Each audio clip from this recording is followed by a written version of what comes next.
반갑습니다, 여러분.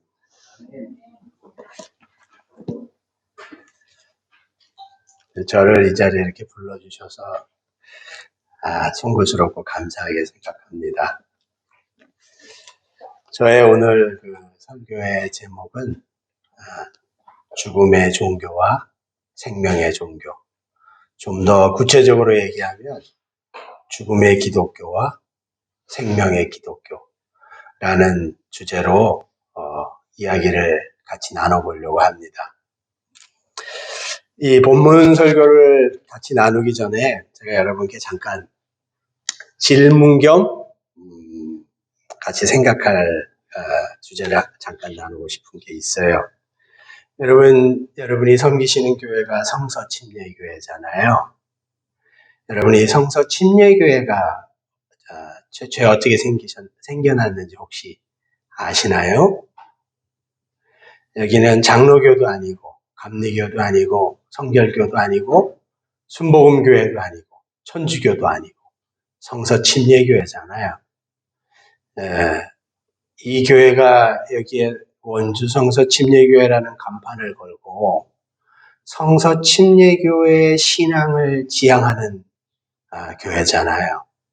개척한 지 수십 년이 됐고 이 자리에 혹은 거쳐간 성도들도 많이 계시잖아요. 또 지금 이 교회를 개척하신 목사님도 앉아 계시잖아요. 성서침례교회는 어떻게 생겼을까요? 저는 여러분에게 무슨 퀴즈를 내려고 그러는 게 아니고요. 교회란 무엇일까? 이런 걸 생각해 보기 위해서 이 질문을 던졌어요. 이 교회를 섬기는 그 연령이 수십 년이 된 분들도 있으시잖아요. 달리 표현하면 이 교회 아니면 안 된다라고 생각하는 분들이 여러분들이시잖아요. 그렇다면은 성서침례교회가 지향하는 믿음에 대해서는 적어도 아셔야 될 것 같아요. 저는 성서침례교회가 지향하는 믿음의 원칙에 대해서 설교하려고 이 자리에 온 거는 아니에요. 그런데 제가 이 메시지를 준비하다가 깨달은 것이 한 가지가 있는데 그것이 뭐냐면 성서침례교회에 다니시는 분들이 본인 교회가 목표로 하는 가치들, 원칙들에 대해서 잘 모르시는구나 라는 걸 깨달았고요. 또 그걸 잠깐 먼저 나눠본 다음에 그 다음에 왜냐하면 그게 여러분이 섬기고자 하는 교회의 주춧돌 토대이기 때문에 그래요. 예를 들어서 장로교회, 무슨 교회 이러면은 그들의 교리적인 어떤 바탕이 딱 있잖아요. 장로교회는 이런 걸 믿는 거야. 어느 장로교회든 우리가 장로교회 교인이 되겠다 그러면 이 교회는 이런 걸 믿네. 라고 전제하면서 그 교회에 어떤 그 성원으로 등록을 하게 되잖아요. 근데 성서침례교회는 굉장히 자유로운 교회이기 때문에 의외로 본인들이 신앙하는 바를 잘 모르시는 경우가 많은 것 같아요. 저는 이제 여러분을 탓하는 거 아니까 오해하지 마시고요. 유익이 서로 있었으면 좋겠다라는 뜻에서 이야기를 꺼내는 거예요. 저도 신앙생활 처음 시작했을 때 성서침례교회가 지향하는 신앙에 대해서 잘 몰랐어요. 단지 예수님이 내 인생을 부르시는구나 라는 저의 어떤 전 인생을 부르시는 그 부르심에 반응하기 위해서 이 교회에 출석하고 나온 거죠.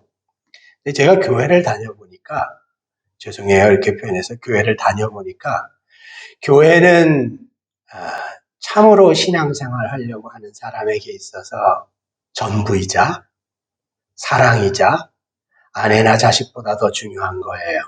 교회는 사업보다 훨씬 중요하죠. 어떤 면에서 보면 자기 인생보다도 더 중요한 것 같아요. 교회는 전부인 것 같아요. 진짜로 신앙생활 하려고 하는 여러분 같은 분들에게도 교회는 어떤 면에서 보면 가족보다 더 중요한 것 같아요. 그래서 가족에게는 못 해주는데 교회는 담대히 할 수 있는 것들이 성도들에게는 있죠. 분명히 또 그렇게 행동하는 분들도 있고요. 그런데 교회는 사랑이자 또한 성도들에게는 골칫거리인 것 같아요. 정말로 골칫거리죠. 이렇게 표현해서 죄송해요. 저도 예수님을 믿는 사람이기 때문에 편히 말씀드릴 수 있을 것 같아요. 교회는 사랑이자 우리의 꿈이자 또 모든 것이고 전부이자 골칫거리이자 상처이자 아픔인 것 같아요. 아마 이런 교회의 모습은 우리가 저와 여러분이 예수님을 만날 때까지 계속될 것 같아요. 이런 교회에서 느끼는 양면의 감정, 교회에 대해서 쏟아지는 어쩔 수 없는 이 사랑의 마음, 예수님의 교회를 향한 그 마음이 우리에게 분명히 있지요. 근데 교회에 들어와서 신앙생활을 하려고 할 때 거기서 느끼는 혼란이나 고통이나 아픔이나 번민, 낙담, 절망 이런 것들도 우리에게 분명히 있는 게 사실이에요. 저한테도 있고 여러분에게도 있으실 것 같아요. 또 우리가 그거를 5년여 이상의 세월을 보내면서 그것을 겪었잖아요. 안에 계신 분들이든 밖에 계신 분들이든 오늘이 그 원주 성서 침례교회에서 밖에 나가 있는 성도들에게 같이 예배를 하자고 초청한 연합예배 날이잖아요. 진짜 송구스러운데 그 초청에 많은 성도들이 응하지를 않았어요. 보시다시피 응하지를 않았어요. 근데 저는 이제 어쩔 수 없이 설교자로 여기 와서 설교를 하기 때문에 이 자리에 와 있지요. 또 죄송한데 저희 방송을 찍으려고 청년 2명도 같이 왔어요. 대다수가 지금 기존의 원주 성서 침례교회를 섬기는 성도분들이에요. 저는 이 교회에 대한 말할 수 없는 애정이 있어요. 몸은 여기에 없지만 저는 말할 수 없는 애정이 있어요. 여러분 모두 그러시겠지만 사적인 감정을 말씀드리는 거예요. 저는 여기서 29, 30부터 신앙생활을 해서 큰아이 나이 더하기 1살의 세월을 이곳에서 보냈어요. 청춘과 눈물과 땀과 쏟아부을 수 있는 모든 정력을 다 쏟아부었던 것 같아요. 그래서 교회는 내 전부다, 사랑이다 이렇게 얘기할 수 있는 것 같아요. 감히 그렇게 제가 예수님이 저한테 너가 그 세월에 나의 교회에 충성했나? 이렇게 만약에 물어보신다면 부끄럽지만 제가 최선을 다해서 애쓰고 하려고 했습니다. 이렇게 답할 수 있는 것 같아요. 원주성서 침례교회는 그 수십 년 동안 제 인생의 분신과 같은 교회예요. 제가 이렇게 이제 서설이 길어서 죄송해요.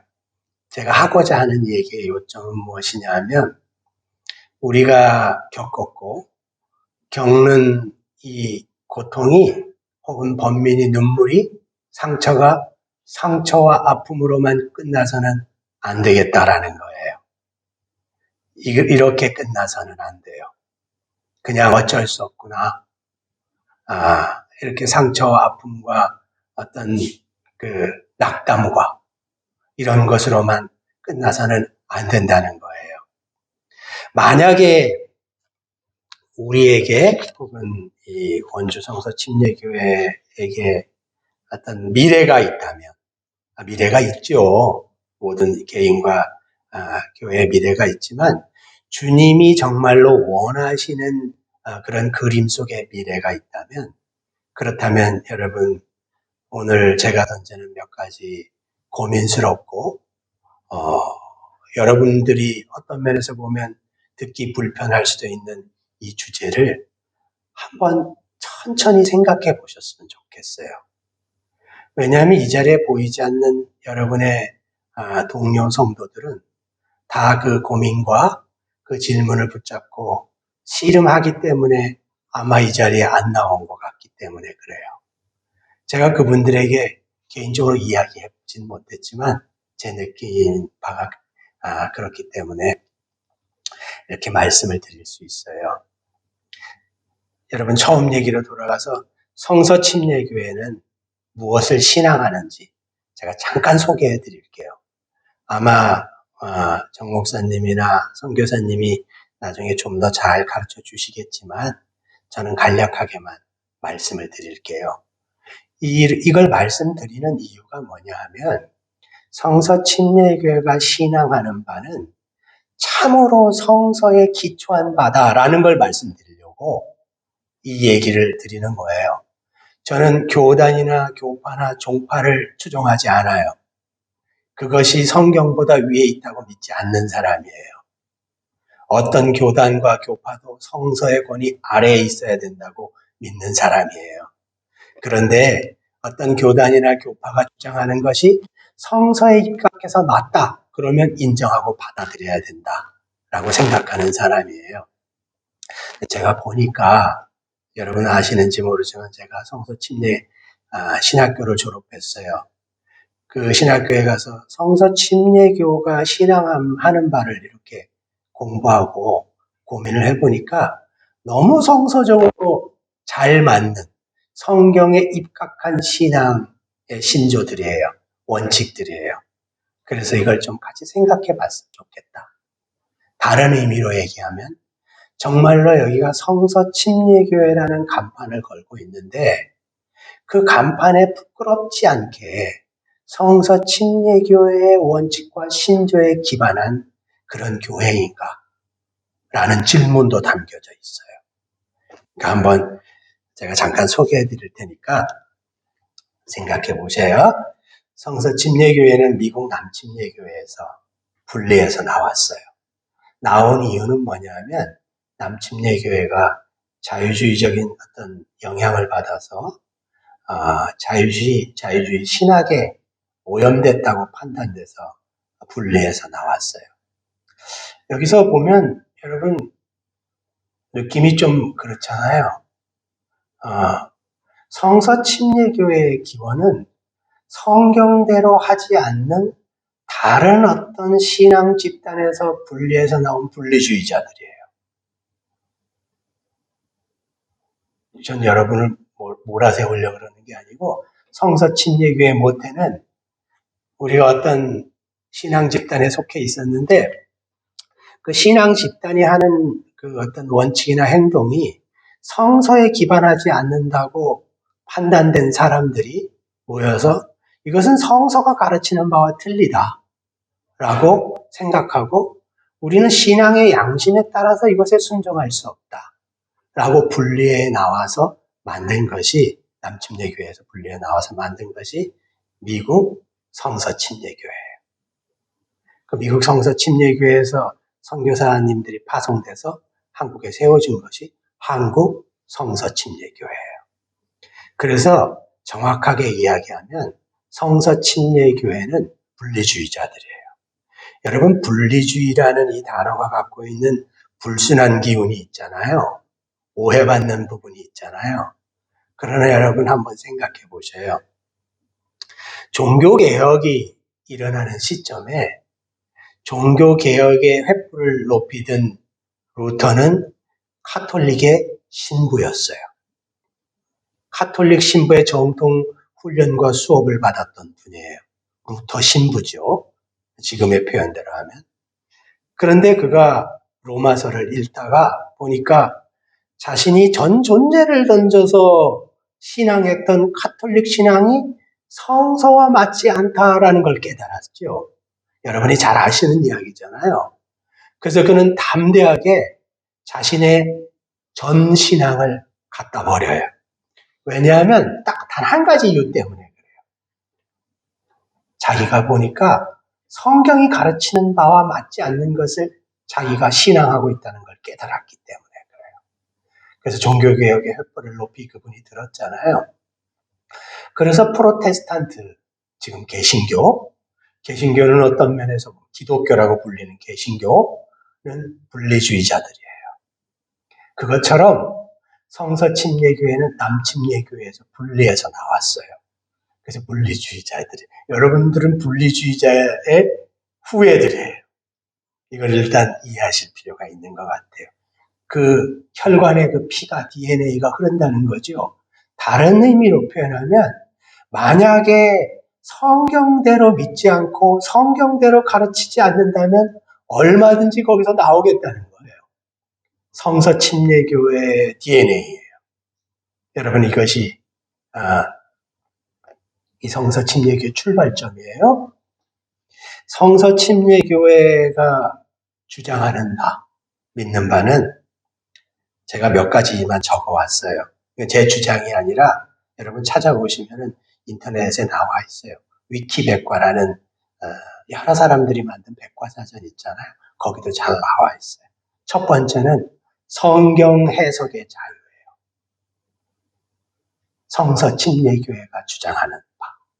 성서 해석의 자유예요. 이게 무슨 얘기일까? 여러분이 저한테 질문하시잖아요. 제가 아는 바대로 답변해 드릴게요. 성서 해석의 자유는 자유란 무엇을 의미하냐면 거듭나서 성령을 받은 한 성도는 어떤 교리나 전통이나 사역자나 신학자의 가르침에 압박받지 않고 자신 속에 내주한 성령의 인도하심으로 성서를 해석하고 적용하고 살아갈 수 있는 자유예요. 제가 잘 설명드렸는지 모르겠어요. 이게 성경 해석의 자유예요.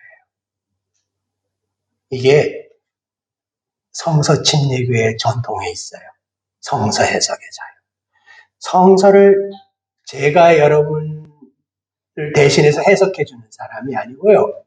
거듭난 성령을 가진 모든 자들은 단독자로 하나님의 말씀 앞에 자신을 세워서 하나님이 자신에게 부어주신 그 말씀의 영 성령께 의지해서 하나님의 말씀을 해석하고 자신의 삶에 적용하는 거예요.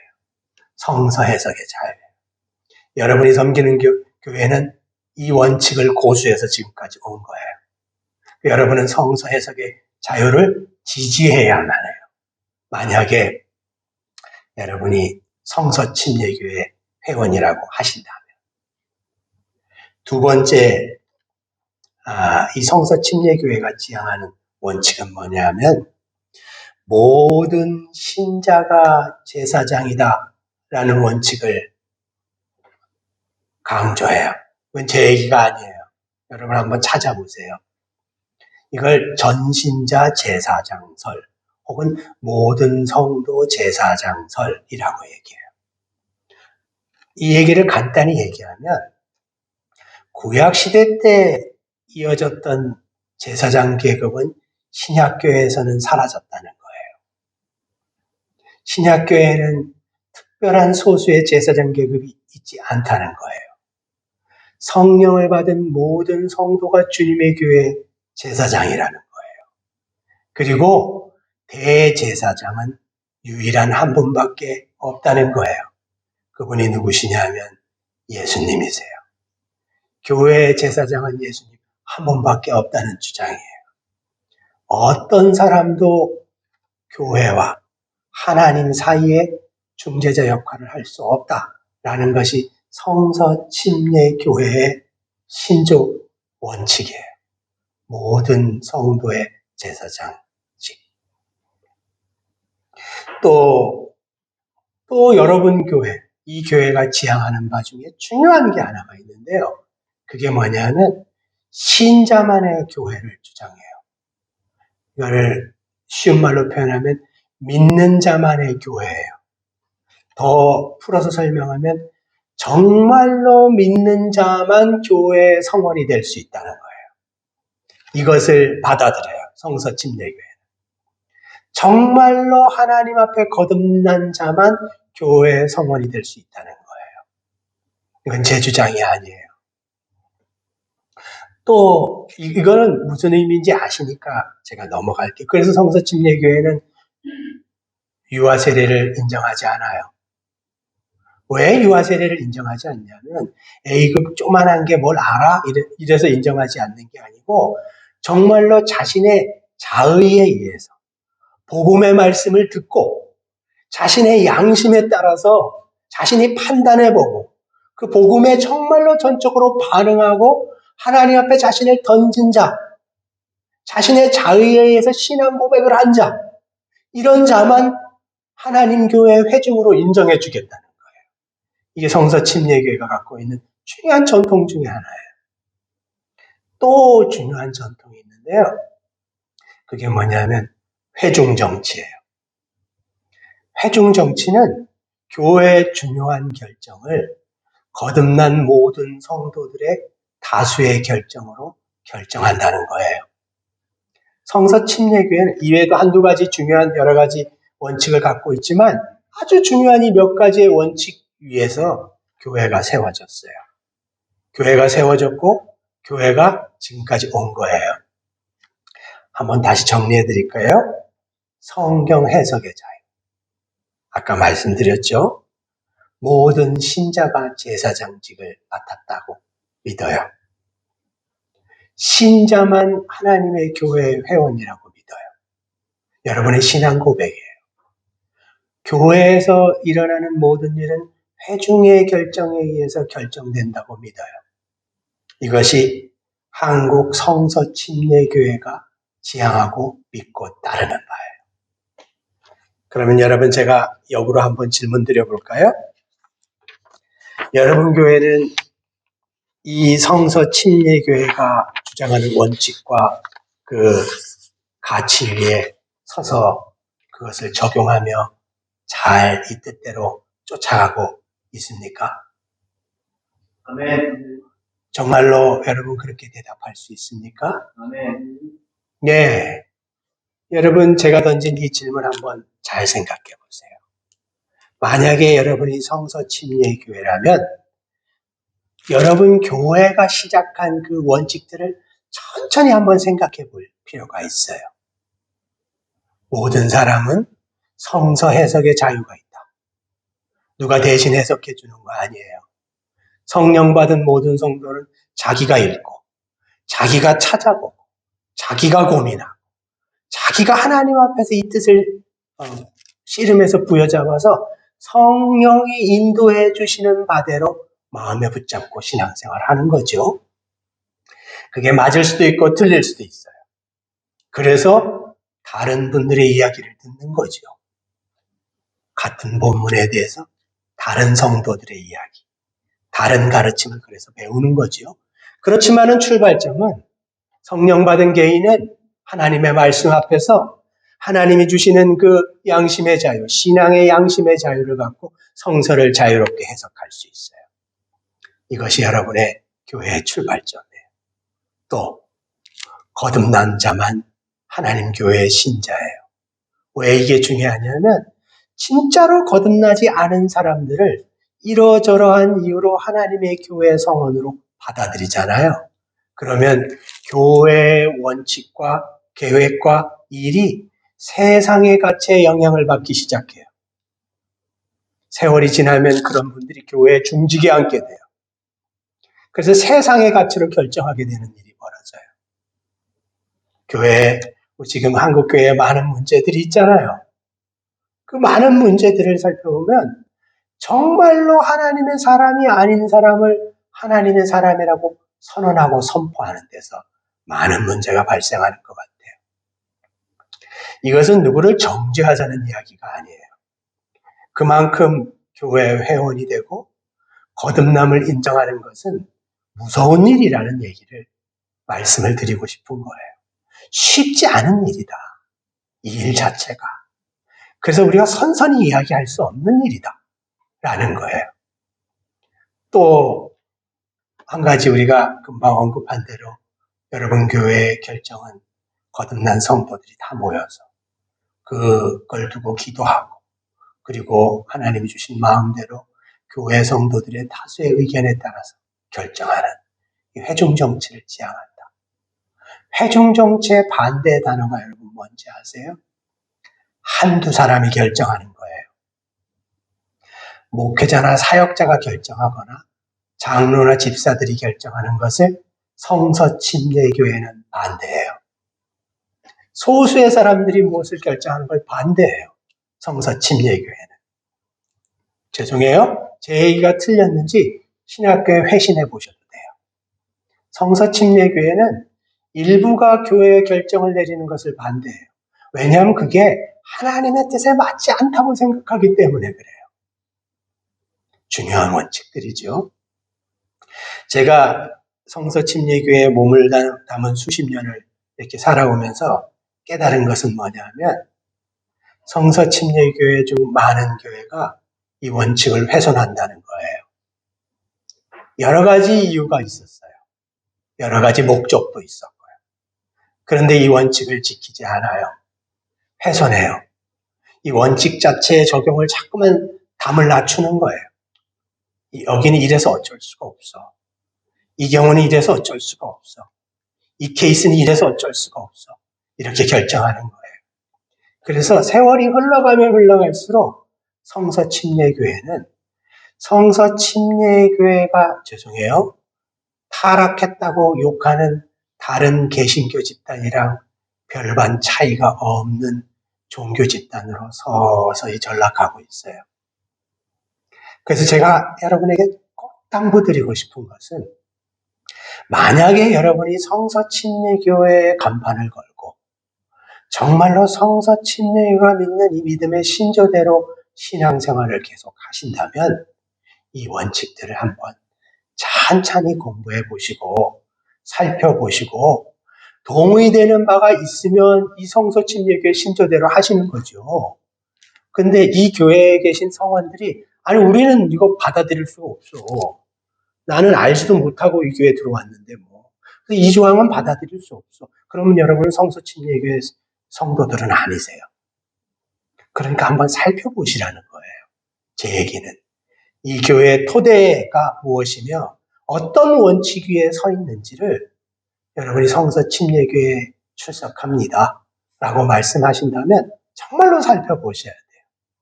살펴보시고 그대로 적용하셔야 돼요. 그래야지 성서침례교회예요. 아니면 성서침례교회는 아니에요. 남침례교회든 뭐 장로교회든 혹은 이거저거 섞어놓은 데든 뭐 그 정도지 성서침례교회는 아니에요. 여러분 제가 여러분 죄송해요. 폄하하려고 이 말씀 드린 거 아니에요. 애정이 있어서 말씀드렸어요. 그러니까 한번 정말로 이 시간 이후에 한번 목사님께 부탁드리든 잘하시는 그 누구에게 부탁드리든 성서침례교회 믿음의 원칙들에 대해서 천천히 한번 공부해 보시는 시간이 있으면 이 교회 정말로 유익이 될 것 같아요. 왜냐하면 이 교회가 그 원칙에 기반해서 미래의 걸음을 걸어간다면 그러면 더 탄탄하게 더 귀한 열매들을 맺고 또 하나님 앞에 영광이 되고 또 많은 성도들이 돌아오고 하는 일이 벌어지지 않을까라는 그 사랑의 마음 때문에 이 서설이 이렇게 길었어요. 죄송합니다. 성도 여러분, 저희가 몇 년 동안 서로 이렇게 나뉘어져 있고 아픔을 같이 공유하면서 저는 제 마음에 이런 질문들이 떠나지 않았어요. 과연 교회란 뭘까? 여러분, 교회가 뭐예요? 뭐라고 생각하세요? 이렇게 성경적인 답은 있죠. 금방 답하실 수 있잖아요. 잘 배우셨으니까 금방 답하실 수 있죠. 그렇지만 제가 지금 던진 이 질문, 여러분 교회가 뭡니까? 라는 이 질문을 여러분이 받았을 때 여러분 머리와 마음속에 떠오르는 생각과 감정의 색깔이 있으실 거 아니에요. 여러분 누가 교회입니까? 성서침례교회 신조는 답해요. 믿는 자만 교회다. 무엇이 교회입니까? 신자가 교회다. 여러분 신앙에 있어서 양심의 자유라는 말 들어보셨습니까? 만약에 들어보시지 못하셨다면 오늘 저랑 죄송해요. 조금 길어질 수도 있는데 저랑 이 얘기를 나누면서 한번 들어보셔요. 여러분에게 유익이 되실 거기 때문에 그래요. 저는 여러분을 흔들거나 혼란에 빠뜨리거나 더 무슨 어떤 혼란상을 조작하려고 이 자리에 올라온 거 아니에요. 그건 그리스도의 양심과 설교자의 양심으로 여러분에게 분명히 말씀드릴 수 있고 하나님 앞에서도 담대히 말씀드릴 수 있어요. 저는 진실되게 여러분에게 이야기하려고 애쓰고 있는 중이에요. 그러니까 제가 무슨 의도를 갖고 이야기한다고 받아주시지 않았으면 좋겠어요. 그렇게 생각 안 하시겠지만 혹시 해서 그냥 말씀드리는 거예요. 여러분, 건물로서의 성전이 지금도 존재합니까? 그냥 질문을 던지는 거예요. 왜냐하면 많은 기독교 공동체가 잘못된 어떤 인식과 깨달음 때문에 하나님 앞에서 수많은 죄를 짓고 또 성도들은 그 죄 중에 걸려서 넘어지고 상처받고 있기 때문에 이런 질문을 던지는 거예요. 이 지상에 건물로서의 성전이 있습니까? 지금 이 신약시대 때 구약시대 제사장직이 승계되고 있습니까? 성서침례교회 신조는 정확히 답하고 있어요. 없다. 신약시대 때 성령 받은 모든 자가 제사장이다.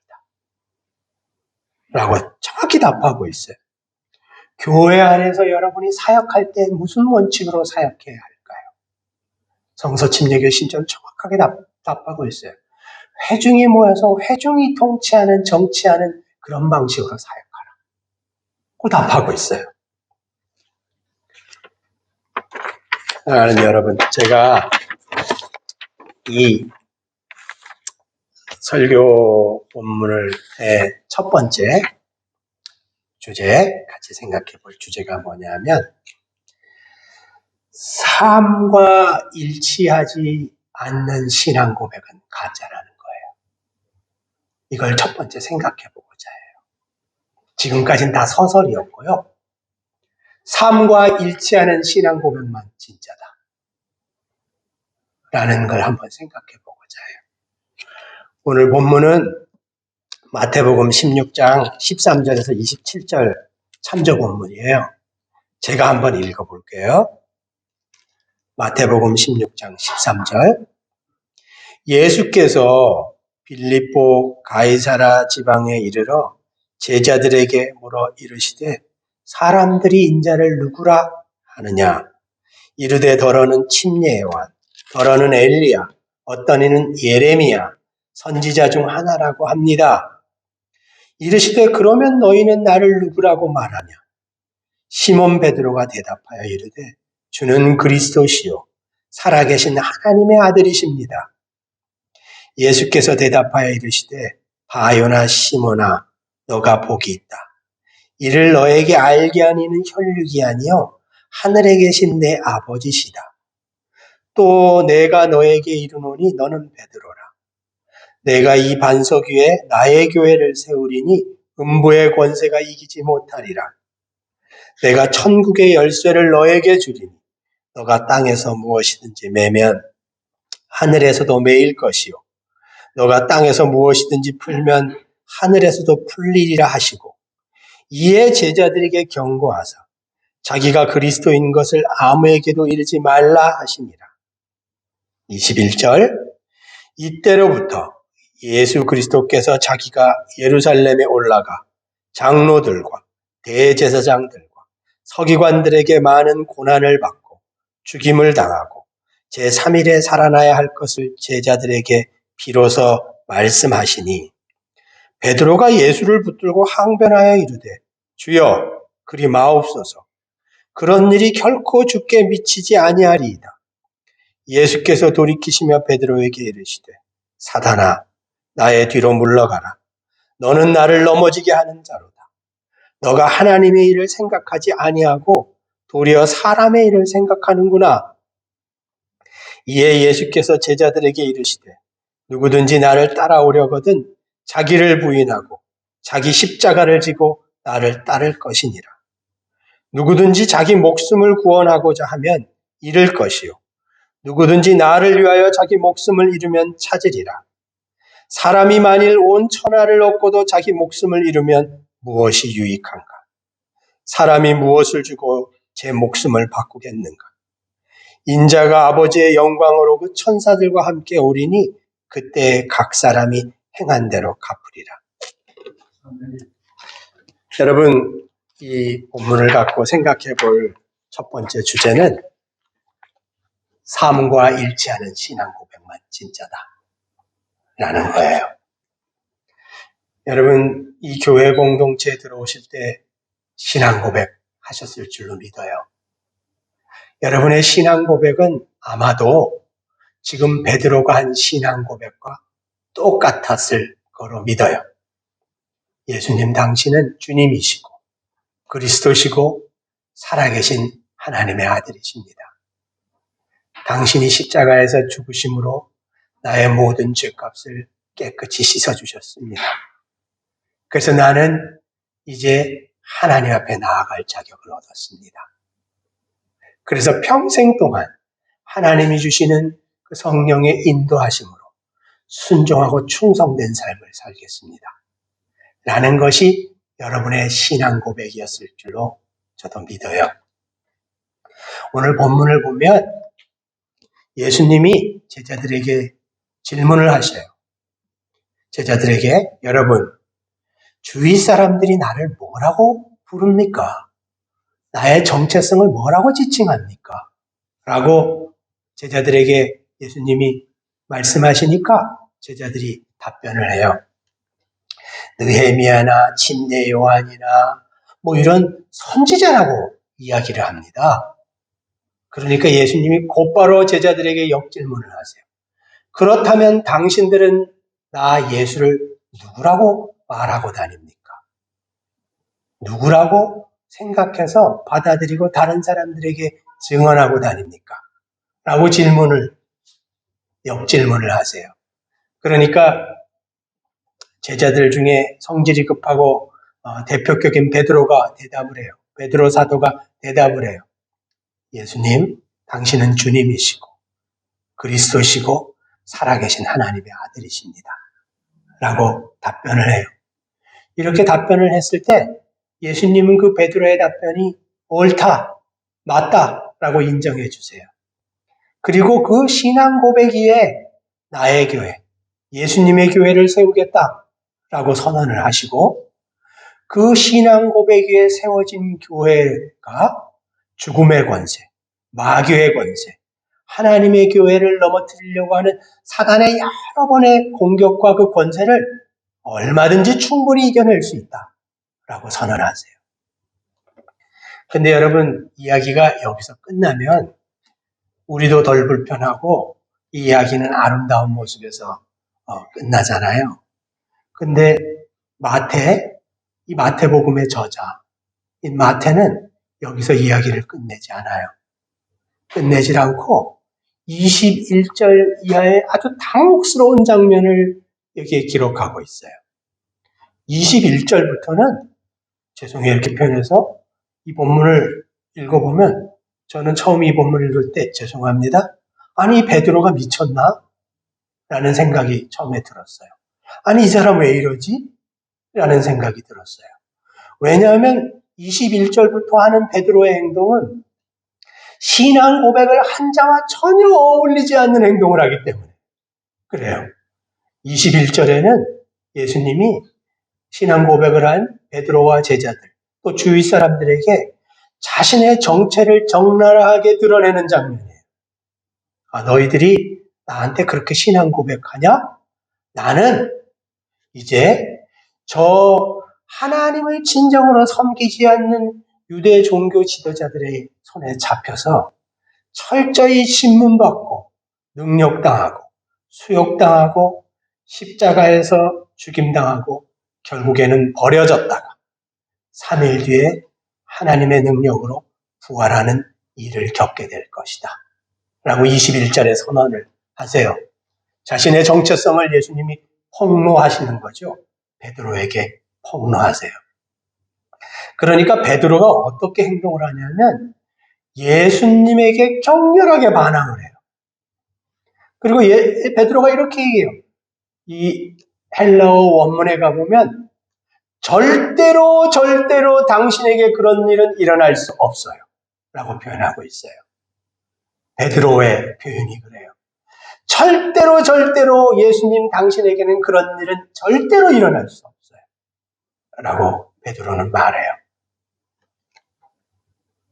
그런 일이 안 일어나게 하겠다는 베드로의 의지예요. 절대로 그런 일이 일어날 수 없어요. 만약에 당신에게 그런 일이 일어난다면 내가 그런 일이 못 일어나게 하도록 내 힘으로 막아낼 거예요. 라는 의지가 담긴 표현이에요. 베드로의 표현이에요. 이 베드로의 참 뭐라 그러나요? 앞뒤가 틀린 황당한 행동을 들은 예수님의 답변은 이것도 우리의 상상을 넘어서는 말씀을 예수님이 하시는 거예요. 이 사단 마귀야, 너는 내 뒤에 가서 있어라. 그 말씀을 하세요. 참 거칠게 말씀하시는 거죠. 참 이걸 세상 사람들이 만약에 이 성서 본문을 읽는다면 교회 나올까라고 생각했다가 이 성서 본문을 읽는다면 안 나온다고 그럴 것 같아요. 참 예수님 입에서 나온 이야기 중에서 거의 저주스러운 말씀이시잖아요.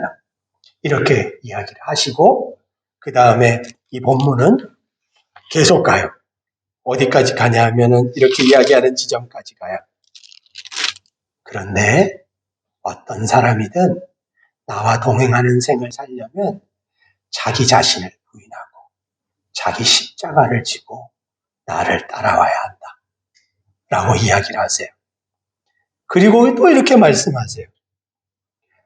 모든 사람이 자기가 평생 동안 행한 바대로 마지막 심판대 앞에서 그대로 심판받게 될 것이다. 라고 심판주가 말씀하세요. 이 얘기를 제일 먼저 누가 들었을까요? 당연히 베드로가 들었죠. 당연히 이거 베드로, 첫 번째 청자는 베드로잖아요. 첫 번째 듣는 사람은 당연히 베드로가 먼저 들어요. 베드로에게 하시는 말씀이에요. 여러분, 베드로는 왜 이렇게 행동을 했을까요? 왜 베드로는 이렇게 행동을 했을까요? 오늘 본문에서 베드로가 행한 신앙 고백이 얼마나 멋져요. 정답이에요. 예수님도 정답이다라고 말씀하시잖아요. 베드로의 신앙 고백이 틀리지 않았다라고 이 성서 본문은 본문 내에서 자신의 증거를 대주고 있어요. 그런데 21절 이하의 베드로의 행동은 자신의 신앙 고백과는 전혀 일치하지 않는 이런 행동을 하는 거예요. 왜냐하면 진짜 그리스도이시자 하나님의 아들이신 그분이 하겠다는 일을 인간적인 의지로 막아보겠다는 거거든요. 그런 일은 절대로 일어나서는 안 된다는 거예요. 이 베드로의 얘기는. 도대체 베드로 마음속에는, 머릿속에는 무슨 일이 일어났기 때문에 이렇게 베드로가 행동하는 걸까요? 여러분, 많은 성서학자들은 베드로가 이렇게 행동한 이유를 다음과 같이 이야기하고 있어요. 베드로가 예수님께 한 신앙 고백은 베드로가 생각한 베드로의 메시아관대로 고백을 한 것이다. 라고 이야기하고 있어요. 베드로가 생각한 예수님의 메시아관은 뭐냐면 지금 로마 당국에 압박받고 핍박받고 있는 자신의 민족을 무력으로, 세상의 능력으로, 영광으로 해방시켜줄 영광의 메시아예요. 그래서 구약 성경에 유대인들에게 약속되어 있는 찬란한 다윗 왕국을 재건해주는 그런 메시아예요. 그런 메시아의 임재를 베드로는 강렬히 원했고 예수님을 통해서 그것이 성취되기를 바랬던 거예요. 그래서 열렬히 그 신앙 고백을 뱉어낸 거예요. 열렬히 그 신앙 고백을 뱉어낸 거예요. 그런데 21절에 예수님이 뭐라고 대답하시냐면 그런데 베드로야, 너가 신앙 고백을 하긴 했는데 너가 한 신앙 고백이 이런 뜻이니? 라고 질문하시는 게 21절이에요. 너가 신앙 고백을 했잖아. 그 신앙 고백이 이런 뜻의 예수를 받아들이는 거니? 라고 질문하시는 게 21절이에요. 너가 쫓아가고자 하는 예수가 세상에서 조롱받고 핍박받고 억압받고 아무런 능력도 발휘하지 못하다가 그냥 죽임당해서 버려지는 그런 그리스도의 길이라도 너가 그런 신앙 고백하면서 쫓아올 용의가 있니? 라는 질문이 21절의 질문이에요. 그러니까 베드로도 바로 대답을 해요. 난 그런 신앙의 길을 갈 생각이 없어요. 라는 것이 22절의 대답이에요. 예수님을 붙들고 절대로 그런 메시아 그리스도의 길을 간다고 하지 마세요. 만약에 당신이 그런 길 간다고 하면 내가 막았을 거예요. 라는 것이 22절의 베드로의 고백이에요. 그러니까 예수님도 바로 응답하세요. 이 사단 마귀야. 그것은 나의 길이 아니고 사람의 길이다. 사랑하는 여러분, 현대 교회 내에는 이처럼 입술로 하는 신앙 고백이 넘쳐나요. 저는 여러분을 정죄하는 거 아니니까 오해하지 마세요. 그냥 생각해보고자 이 주제를 던진 거예요. 입술로는 맞게 신앙 고백을 해요. 그런데 그 신앙 고백이 삶의 자리에서 희생과 인내와 자기 부인과 절제와 순종을 요구하는 순간이 오면 언제든지 얼마든지 그 신앙 고백을 가차없이 갖다 버려요. 입술로는 얼마든지 고백하지만 삶은 그 신앙 고백과 별개예요. 삶과 분리된 신앙 고백이 소위 교회 공동체 안에 넘쳐나요. 삶으로 나아가지 않는 신앙 고백, 삶으로 나아가지 못하게 만드는 신앙 고백, 입술만의 고백으로 모든 것이 끝났다고 주장하는 가르침, 이 모든 것은 제가 성서를 읽고 고민해 보니까 성서가 가르치는 바와 맞지 않아요. 여러분, 생명을 주시는 그리스도교, 기독교, 기독은 예수라는 뜻이잖아요. 기독은 한문으로 크리스도, 기독, 예수잖아요. 우리말로 하면 예수교예요. 생명을 주시는 예수교는 삶과 일치하는 신앙 고백만이 진짜다라고 주장해요. 제가 질문 드리고 싶어요. 여러분이 신앙하는 바도 이렇게 주장합니까? 삶과 일치하는 신앙 고백만이 진짜다라고 주장합니까? 누구를 평가름하거나 정죄하려고 던지는 질문이 아니에요. 왜냐하면 이것은 누가 교회이며 무엇이 교회인가라는 교회의 출발점이기 때문에 그래요. 껍데기만 남은 기독교, 껍데기만 남은 종교로서의 기독교는 입술의 신앙 고백으로 충분하다라고 주장해요. 입술의 고백으로 이미 모든 게 완결됐다. 마침표가 찍혔다. 천국문이 당신 앞에 이미 고속도로로 열려있다. 라고 주장해요. 여러분 물론 저랑 달리 생각하실 수도 있어요. 생명의 기독교는 믿음의 본질은 고백에 있다고 이야기하지 않아요. 믿음의 본질은 입술로 무슨 이야기를 하는가에 있다고 이야기하지 않아요. 생명을 주시는 예수교는, 그리스도교는 현실에서 어떻게 성령의 뜻에 맞춰 살아갈 건가, 거기에 믿음의 본질이 있다고 가르쳐요. 그게 오늘 본문이 이야기하는 자기 십자가를 지고 자기를 부인하는 거잖아요. 육에 속한 우리의 본성과 육의 가치에 휩쓸리는 우리가 성령을 받았을 때 하나님의 영의 의지에서 자신의 그 육신의 정욕과 부도덕함과 자기 자아를 꺾고 현실의 삶에서 하나님께 순종해 나아가는 것, 이것을 이 본문은 자기를 부인하고 자기 십자가를 지는 것이라고 표현하고 있어요. 껍데기만 남은 종교로서의 기독교는 믿음의 본질이 고백에 있다고 이야기해요. 고백 중요하죠. 그러나 고백에만 있다고 이야기를 해요. 그래서 점점 더 고백하는 종교적인 행위의 중요성을 강조해요. 중요하지요. 그런데 여러분, 고백이 중요한 이유가 뭐예요? 예수님의 가르침처럼 그 고백을 들고 하나님이 지향하는 가르치시는 삶의 자리를 향해서 나아갈 때 그 고백은 가치가 있고 영향력이 있는 거예요. 생명의 기독교는 종교적인 예식을 넘어서서 삶의 자리로 나아가라고 가르쳐요. 예배를 예로 들어보면 예배잖아요. 그러나 우리가 이렇게 주일날 혹은 연합해서 예배를 드리는 이 근본적인 이유는 예배 자체의 목적이 있는 것이 아니라 저와 여러분이 저 예배당 문을 열고 삶의 자리로 나아가서 그 삶의 자리에서 구체적으로 하나님의 뜻을 분별하고 순종의 열매를 드리게 하는데 이 예배의 근본 목적이 있다는 거예요. 예배는 예배 자체로서 중요하지 않아요. 예배가 삶과 분리됐을 때 우리는 주일날 예배는 경건하게 드리나 삶의 자리에서 드리는 예배에서는 세상 사람들보다 더 포악하고 더 못된 생을 사는 거예요.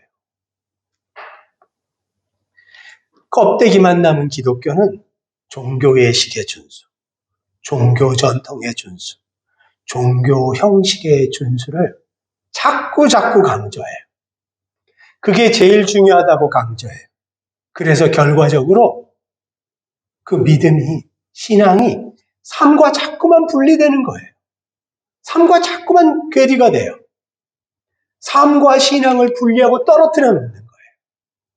그래서 성도들은 삶 속에서는 한정없이 죄를 짓고 하나님 앞에서 회개의 눈물을 흘려요. 주일날 와서 껍데기만 남은 종교로서의 기독교의 모습이에요. 생명의 기독교는 그 길을 쫓아가면 갈수록 종교적인 색깔이 하나 둘씩 탈색돼요. 그래서 결국에는 그 사람이 어떤 직장이나 삶의 자리에 가 있으면 자신이 자신의 입으로 이야기하기 전까지는 이 사람이 교회를 다니는 사람인지 아닌지 주위 사람은 몰라요. 그런데 무엇을 보고 아냐면 이 사람의 삶의 색깔이나 풍기는 어떤 삶의 행동이나 양태를 보고 어렴풋이 추측하는 거예요. 아, 이 사람 교회 다니는가 봐. 왜냐하면 저 사람은 자기가 챙길 수 있는 권리를 스스로 포기하네. 저 사람은 자기가 억울하게 당했는데도 참네. 저 사람은 뭘 믿긴 믿는 것 같아. 생명으로서의 기독교가 가는 길이에요. 죽음의 껍데기만 남은 기독교가 가는 길은 점점 더 종교성을 강조해요. 종교에서는 이런 예식을 하라고 한다. 저런 예식을 하라고 한다. 이런 형식을 잘 수행하는 것이 하나님 앞에 경건함을 드리는 것이다. 이런 형식을 잘 수행하면 하나님이 만족하기 때문에 나의 부족함을 그냥 받아줄 거다. 이렇게 강조해요. 이게 너무너무 강조된 나머지 삶의 여러 가지 문제에 대해서 답을 주지 못해요. 성도들이 이 선택을 해야 됩니까? 이 선택을 해야 됩니까? 라는 삶에 참 고민스러운 자리가 많잖아요. 진짜 선택의 자리가 많잖아요. 성도들이 자생성이 없기 때문에 성서 해석의 자유를 경험해보지 못했기 때문에 거기서 감히 선택을 못하는 거예요. 성경을 읽고 스스로 고민하지 못하는 거예요. 무엇이 하나님의 뜻인지 찾아내지 못하는 거예요. 성령을 받은 여러분이 못 찾아내는 거예요. 그래서 여러분이 하시는 죄송해요. 행동이 뭐예요? 인터넷에 가서 다른 목사님 설교를 듣는 거예요. 그게 나쁘다는 거 아니에요. 죄송한데 저도 유튜브에서 설교하거든요. 나쁘다는 거 아니에요. 참조할 수 있죠. 무슨 신학서적 참조할 수 있죠. 담임 목사님에게 전화해서 여쭤볼 수 있죠. 그러나 그거는 말 그대로 참조사항이에요. 여러분이 성령을 받은 분이라면 여러분은 여러분의 성령을 들고 성령께 의지해서 그 문제를 하나님께 직접 독대해서 여쭤볼 수 있어요. 왜요? 성서가 그것을 증빙구절로 우리에게 주시고 있어요. 제가 조금 이따가 보여드릴게요. 사랑하는 여러분, 여러분 교회는 어떻습니까?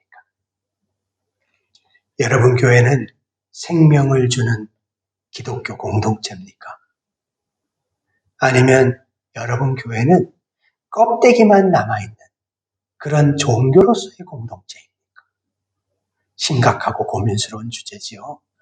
소위 예수님의 이름으로 모인다는 모든 종교 공동체는 이 질문 앞에 자신들을 세워야 된다고 저는 생각해요. 그렇지만 오늘은 제가 여러분 앞에 섰기 때문에 여러분 앞에 이 질문을 던지는 거예요. 사랑하는 여러분, 삶과 일치하는 신앙 고백만이 진짜 신앙 고백이에요. 입술로 고백했지만 삶 속에서의 순종, 자기 부인이 없는 그 고백은 여러분 그 말로가 뭐예요? 베드로 같은 행동을 해요. 주님을 대적하는 자리로 스스로 나아가는 거예요. 신앙 고백은 했지만 하나님의 사역을 막아서고 하나님의 뜻을 대적하는 자리로 나아가는 것. 이것이 가짜 신앙 고백이 보여주는 말로예요. 삶을 고민하지 않는 기독교.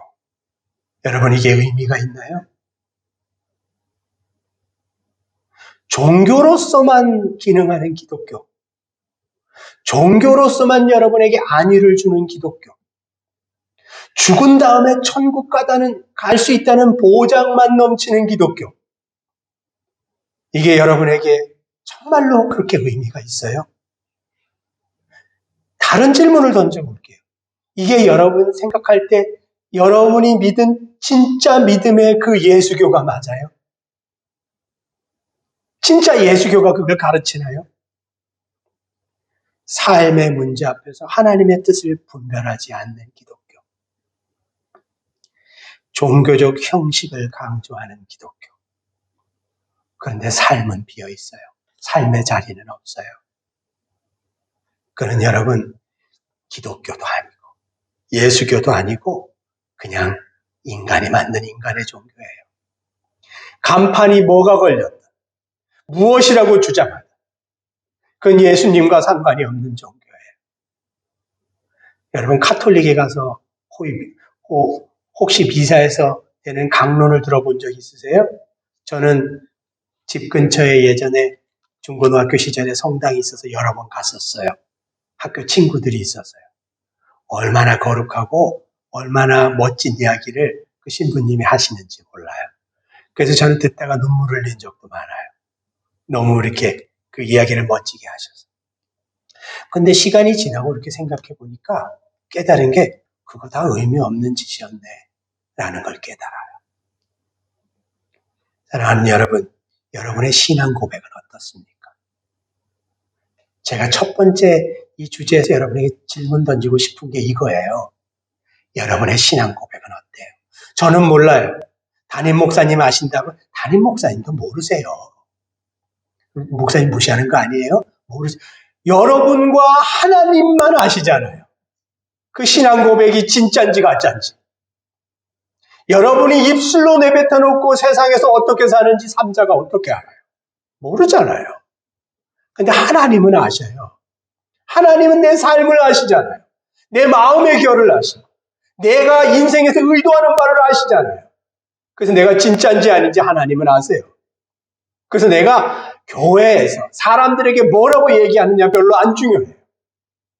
그래서 제가 드리고 싶은 도전은 뭐냐면 이 좀 거칠고 막대 먹은 설교를 여러분이 들으시면서 혹시라도 내 신앙 고백이 아닌가 봐 라고 깨달은 분이 있으면 그럼 그걸 붙들고 기도해 보시라는 거예요. 여기서 침례를 받으셨던 다른 곳에 세례를 10번 받으셨던 몇십 년 신앙생활 하셨던 그거 안 중요해요. 그거 안 중요하고 그런 번민이 들면 그걸 붙들고 기도해 보시라는 거예요. 정말로 하나님께 속한 자인지 기도해 보시고 정말로 삶 속에서 나의 지향이 정말로 예수를 쫓아가는 길인지 자기 스스로 한번 살펴보자 라는 거예요. 그래서 아니에요. 만약에 내가 봐서 내가 아니에요. 그러면 교회 앞에 고백하세요. 그건 본인을 위해서 유익한 거예요. 창피한 게 아니에요. 수치스러운 게 아니에요. 오히려 사는 길을 붙잡는 거예요. 목사님, 내가 보니까 세례받고 침례받고 예전에 모시 신앙 고백했는데 내가 보니까 저는 아닌 것 같아요. 이런 고민이 있어요. 라고 이야기하는 거죠. 그래서 정말로 예수님의 십자가 은혜의 보좌 앞에 솔직하게 다시 한번 나갈 수 있는 기회를 얻는 거예요. 전 여러분에게 이걸 도전하고 싶어요. 혹시 이 자리에 삶과 일치하는 신앙 고백만이 진짜다 라는 이 곤란한 도전 앞에서 번민이 되는 분이 있다면 그럼 한번 본인을 살펴보셨으면 좋겠어요. 살펴보셔서 정말로 예수님이 여러분 자신에게 주시고자 하는 그 은혜를 붙잡으셨으면 좋겠어요. 그래서 진짜 생명의 길을 붙잡으셨으면 좋겠어요. 교회의 종교적인 형식, 교회의 회원권, 여기서 몇 년 몸을 담았냐, 내가 몸으로 무슨 헌신을 하냐, 다 의미 없어요. 다 하나님 앞에서는 받아들여지지 못하는 조건이에요. 의미 없어요. 교회에서 무슨 직분을 받는 의미 없어요. 정말로 내가 그러하냐가 중요하잖아요. 성도 여러분, 성서가 우리에게 던지는 이 아픈 질문 앞에서 한번 정말로 고민해 봤으면 좋겠어요. 두 번째 생각해 볼 주제는 양심의 자유를 빼앗기지 말라라는 거예요. 양심의 자유. 여러분, 양심의 자유라는 얘기 들어보셨어요? 이게 헌법에 나와 있는 이야기죠. 근데 저는 헌법에 나와 있는 이야기를 하려고 그러는 거 아니에요. 신앙에 있어서 양심의 자유를 빼앗기지 말라라는 거예요. 신앙에 있어서, 믿음에 있어서 양심의 자유를 빼앗기지 말라. 양심의 자유가 뭔지 간단히 제가 한번 설명해 볼게요. 양심의 자유는 쉽게 이야기하면 영국에서 영국 국교회 성공회, 지금 영국 성공회죠. 영국 성공회 수장은 영국 여왕이에요. 영국 여왕을 교황처럼 섬기는 게 영국 국교회 성공회죠. 그 성공회가 가르치는 신앙, 그 예수님 믿는 신앙 아니다. 그래서 사람들이 배 타고 아메리카로 갔잖아요. 미국으로 그 바다를 건너서 갔잖아요. 사람들이 가다가 병에 걸려서 죽기도 하고 뭐 이러면서 갔잖아요. 그래서 그분들이 미국 동북부에 도착해서 내뱉은 첫 번째 말이 뭐냐면 우리는 하나님이 주신 성령에 따라서 신앙의 양심의 자유를 갖고 우리 마음대로 하나님을 섬길 수 있는 땅에 드디어 도착했다 라고 선언했어요. 국가가 우리에게 신앙을 강요할 수 없고 어떤 교단이나 어떤 인간이 우리에게 무엇을 강요할 수 없고 하나님 이렇게 믿어라, 하나님 저렇게 믿어라 강요할 수 없고 어떤 교리가 우리에게 강요할 수 없고 내가 받은 성령의 양심대로 직접 하나님께 나아가서 하나님을 섬길 수 있는 권리를 하나님이 믿는 자에게 주셨다. 이것이 여러분 신앙에 있어서 양심의 자유예요. 히브리서 10장 19절에서 23절의 본문을 제가 한번 읽어볼게요. 쉬운 번역 성경으로 제가 읽어보겠습니다. 히브리서 10장 19절. 그러므로 성도 여러분, 우리는 이제 예수님의 피를 힘입어서 담대하게 지성소에 들어가게 되었습니다. 예수께서는 그 휘장을 꿰뚫어서 우리에게 새로운 살 길을 열어주신 것입니다. 그 지성소를 가로막고 있었던 휘장은 십자가 위에서 찢기신 예수님의 몸입니다. 그리고 여러분, 우리에게는 이제 하나님의 집인 교회를 다스리는 위대한 큰 대제사장이 계십니다. 그분은 오직 한 분 예수 그리스도이십니다. 그러니 사랑하는 성도 여러분, 우리는 이제 확고한 믿음을 가지고 참되고 깨끗한 마음으로 하나님께 나아갑시다. 우리는 마음에다가 예수님의 보혈의 피를 뿌려서 죄책감에서 벗어나게 되었습니다. 그리고 맑은 물로 몸을 깨끗이 씻었습니다. 우리에게 이 모든 것을 행하시고 약속하신 분은 신실한 분입니다. 그러니 성도 여러분, 흔들리지 말고 우리가 지금 고백하는 이 신앙을 굳게 잡읍시다. 여러분, 히브리서 10장 19절 이하에 있는 본문이에요. 여기서 말하는 양심은 하나님이 모든 인간을 창조하실 때 우리 속에 심어주신 그 양심 말이에요. 양심의 자유는 각 성도가 하나님께 부여받은 각자의 양심으로 하나님께 1대1로 직접 나아갈 수 있다. 그 양심으로 하나님의 말씀을 듣고 생각하고 고민하고 분별하고 판단하고 선택할 수 있다. 그 양심으로 복음을 받아들일 건지 말 건지 그 개인이 결정할 수 있다. 그 양심으로 자신의 신앙의 구체적인 길을 선택할 수 있다. 그 양심으로 무엇이 하나님의 뜻인지 분별할 수 있다. 라는 것이 신앙에 있어서 양심의 자유예요. 그 누구도 한 개인과 하나님 사이에 중간에 개입해서 한 개인이 하나님 앞에 직접 나아가는 것을 방해하거나 중지하거나 막아설 수 없다. 라는 것이 신앙에 있어서 양심의 자유예요.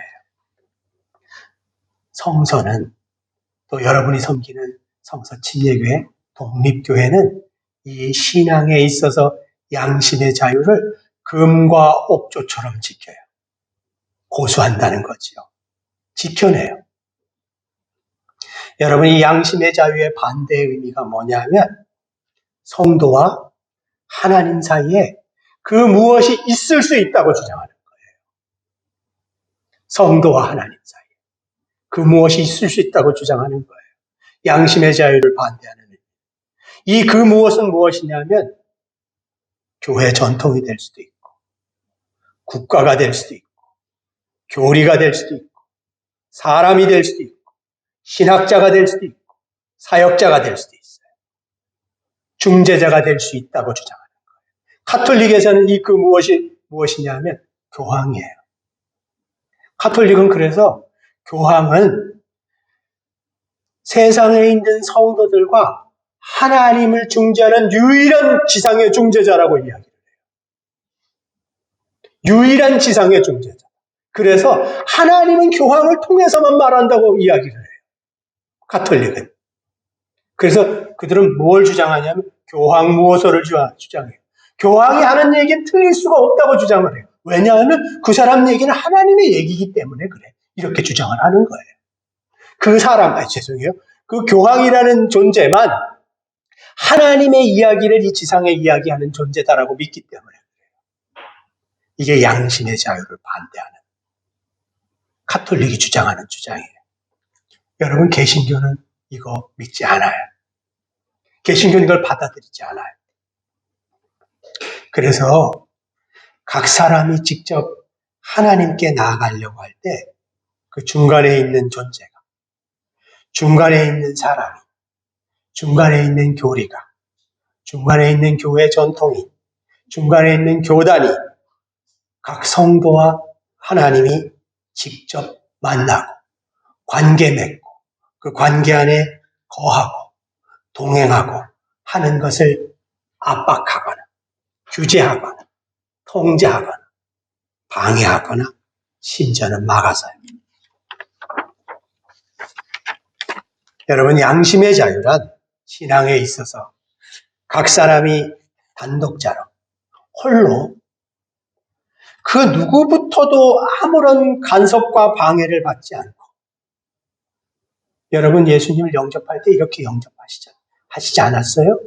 홀로 그 누구부터도 방해받지 않고 이 복음이 맞다 틀리나 혼자 씨름하고 그 앞에서 흔들리면서 하나님의 은혜의 보좌 앞으로 나아가지 않았어요? 그 상태를 이야기하는 거예요. 오직 자신의 자의에 의해서 주님 앞에 홀로 나아가서 주님 앞에 고백하고 주님과의 관계를 시작하고 주님과의 관계에 동행할 수 있는 것. 이거 양심의 자유를 말해요. 이것은 하나님이 신약교회 믿는 자들에게 천부적으로 주신 권리예요. 모든 믿는 자에게 주어주신 권리예요.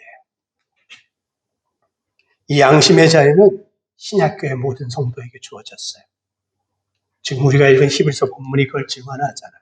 너희는 이제 지성소 안에 두려워하지 말고 담대하게 들어갈 수 있는 그 능력을 얻었다.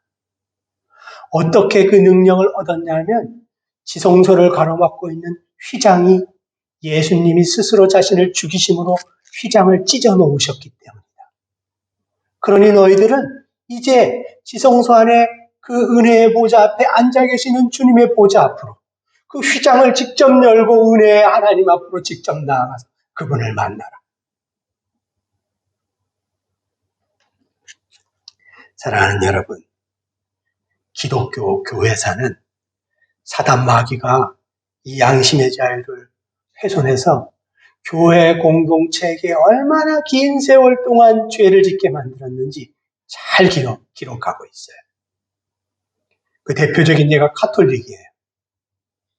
카톨릭의 교황은 금방 말씀드린 대로 지상에 있는 모든 성도와 하나님 사이의 유일한 영적 중재자라고 자처해요.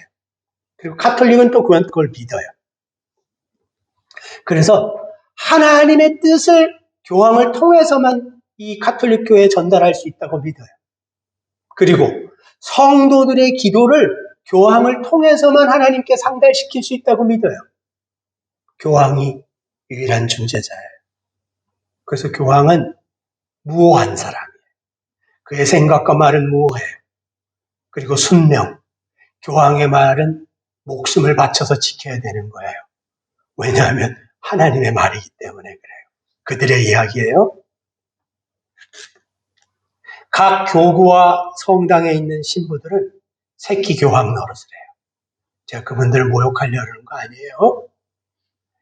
그래서 중세 카톨릭 시대에는 그 누구도 직접 하나님께 나아갈 수 없었어요. 자신의 영혼과 자신의 인생을 들고 하나님을 전인격적으로 만나지 못했어요. 왜냐하면 소위 신적인 대리자가 중간에 있었기 때문에 그래요.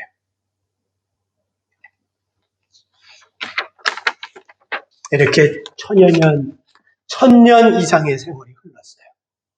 중세 카톨릭이 세상을 지배하고 호령했던 시절이 1000년 이상이 넘었어요. 그 기간 동안 사람들은 예수님이 십자가에서 자신의 육신을 찢으심으로 지성소를 막고 있었던 휘장이 찢겨졌다는 사실도 모를 뿐더러 실제로 하나님의 보좌, 은혜의 보좌 앞으로 나아갈 수 있다는 것을 알지 못했어요. 말 그대로 죽음의 종교, 껍데기만 남은 종교, 죽음을 뿌리는 종교예요. 사랑하는 여러분, 여러분이 주님을 만나고 신앙생활할 때 여러분과 하나님 사이에 중재자가 있습니까? 여러분, 성서침례교회는 국가교회를 믿지 않아요. 국가교회를 믿는다는 건 이런 의미예요. 태어나자마자부터 무슨 종교를 믿는 거예요. 그래서 국가교회를 믿는 사람들은 유아세례를 믿어요. 태어나자마자부터 무슨 교인이 되는 거죠. 태어나자마자부터 무슨 천주교인이 되거나 태어나자마자부터 무슬림이 되거나 뭐 이런 거예요. 왜 안 믿냐면 사람이 자신의 자의로 예수님의 복음을 듣고 그런지 아닌지 분별한 다음에 반응하는 것이 진짜 믿음이다라고 우리가 믿기 때문에 그래요. 어떤 교회적인 전통, 교회 전통 중요하지요. 소중하지요. 그러나 교회 전통은 이 한 성도의 성령과 한 성도와 성령 사이의 소통과 교제를 방해하거나 중지할 수 없어요.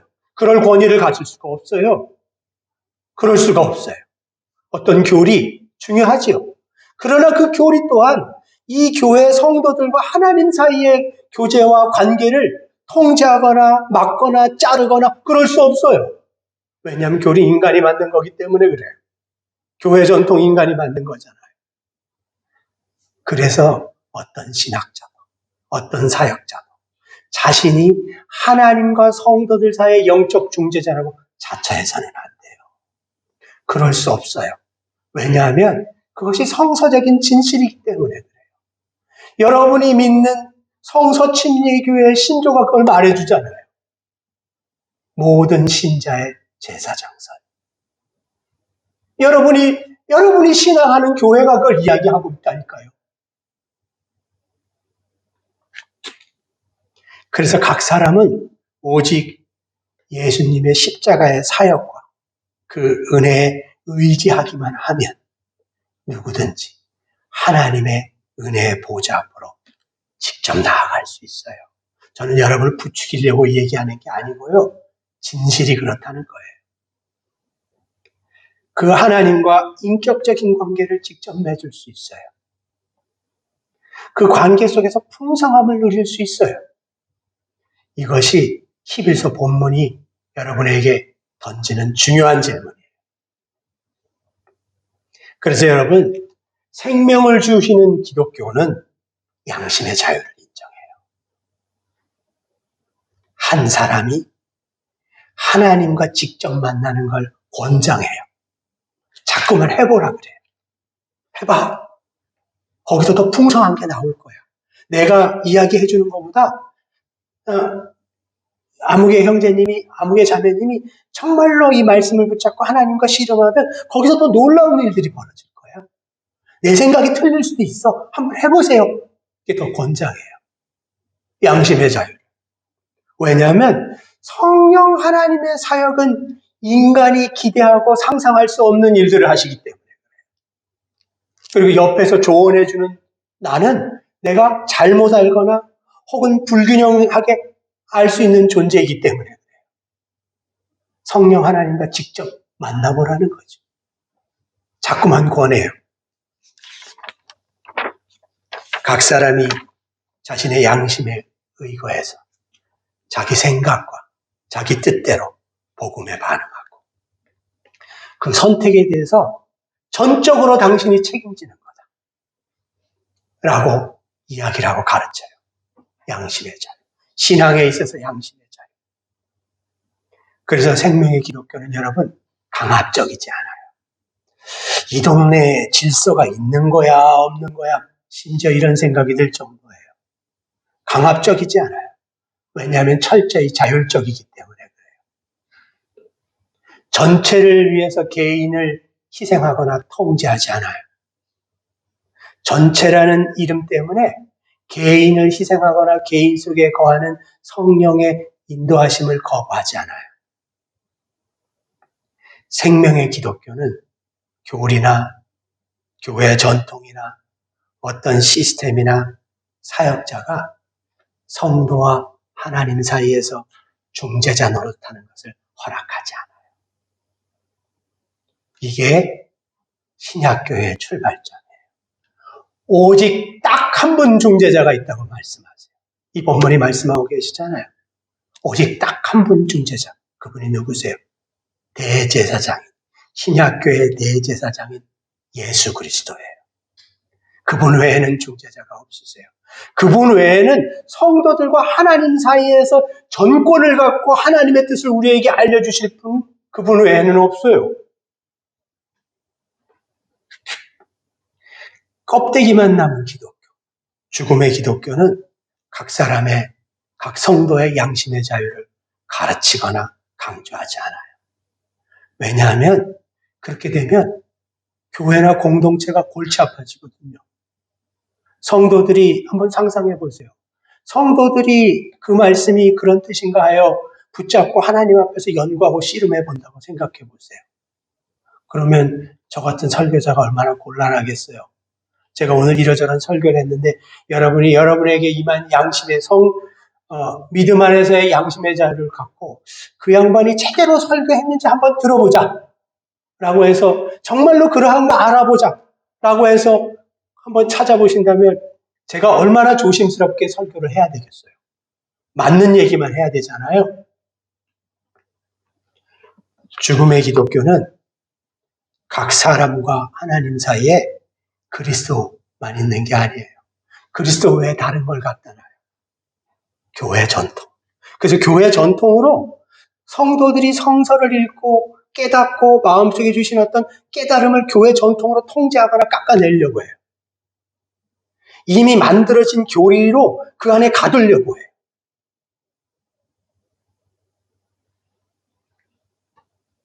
지나가는 얘기지만 중요한 질문인데요. 성서 침례교회는 교회 내에서 여성을 차별해요. 이 말에 동의 안 하실 수 있지만 제가 볼 때는 명백한 차별이에요. 왜냐하면 성서 침례교회는 여성 사역자들이나 교회 내에서의 여성의 역할을 굉장히 협소하게 정해놨잖아요. 성서 침례교회가 갖고 있는 교회적인 전통이죠. 교회적인 전통이에요. 여성이 여기 와서 설교할 수 없어요. 여성 사역자 여기 와서 설교할 수 없어요. 제가 죄송해요. 성서 침례교회 사역자분 두 분 계신데 진짜 죄송해요. 감히 여자가 어떻게 설교하냐 이렇게 말씀하시는 분도 제가 들어봤어요. 그런 교회적인 전통이 이 교단의 전통이지요. 이 전통이 고린도전서에 있는 성서 본문과 충돌해요. 거기 보면 누구든지 예언할 수 있다고 나와 있어요. 거기서 누구든지는 교회에 있는 자매님들도 포함해요. 그들에게 얼마나 방언과 설교의 은사가 임했는지 너무 설교를 무질서하게 하고 너무 설교를 여기저기서 중구난방으로 해갖고 예배 시간에 문제가 생겨서 그러지 마라 라는 본문이 고린도전서에 있잖아요. 그 본문을 보면은 이미 신약교회 여성들이 자매들이 성령이 말씀의 은사가 임하면 가르치는 은사가 임하면 설교를 했다고 본문을 이야기하고 있어요. 그런 본문과 충돌하잖아요. 이렇게 충돌할 때 성서 침례교회가 선택한 것은 이 문제를 문을 열어놓으면 여러 가지 혼란이 생기기 때문에 질서라는 이유에서 여기까지만 한다. 이렇게 제 생각을 그냥 말씀드리는 거예요. 교회 전통으로 이렇게 성도들이 하나님과 성령과 교제하고 그 속에서 일어나는 관계의 이 영역을 통제하거나 깎아내거나 억압하려고 해요. 이거는 예수교의 원칙과 맞지 않아요. 그래서 여러분, 생명의 기독교, 참 그리스도교는 굉장히 위험한 거예요.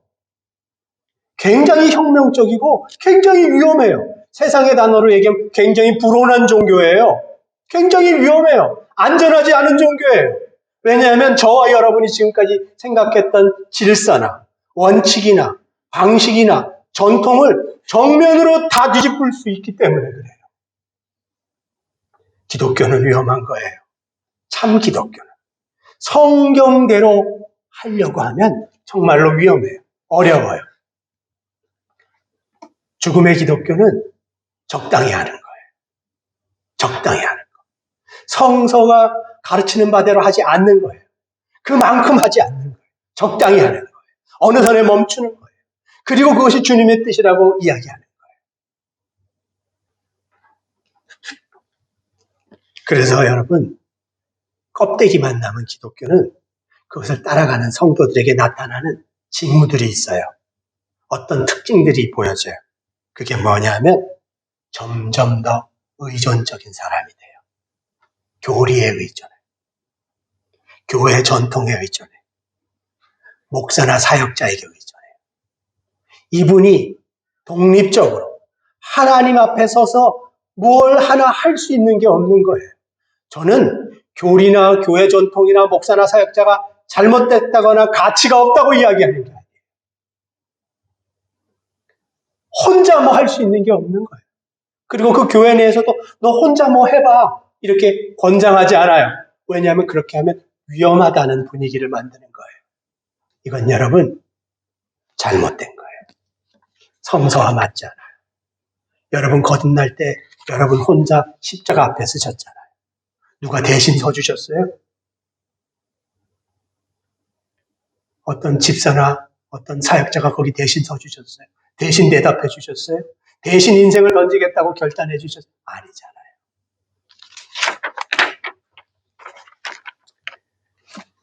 말씀에 비춰서 무엇이 옳은지 무엇이 그른지 성도들이 분별하려고 하지 않아요. 여러분, 제가 설교하는데 죄송해요. 그런 뜻 아니까 오해하지 마세요. 아멘 하실 필요 없어요.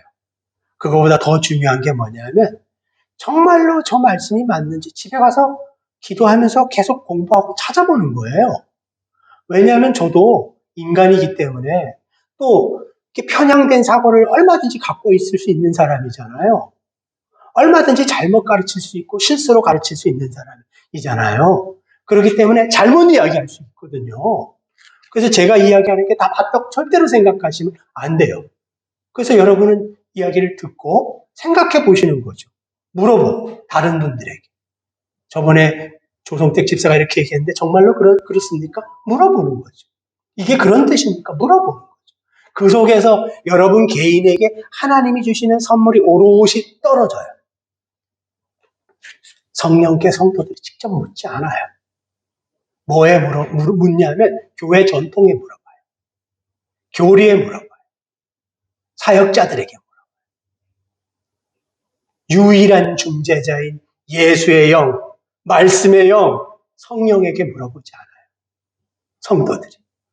이거는 액세서리예요. 성령은. 교회 공동체 성령은 신약교회, 특히 한국교회에서 성령은 액세서리예요. 있어도 좋고 없어도 좋은 거예요. 기도할 때는 한번 멋지게 한번 읊어보는 단어예요.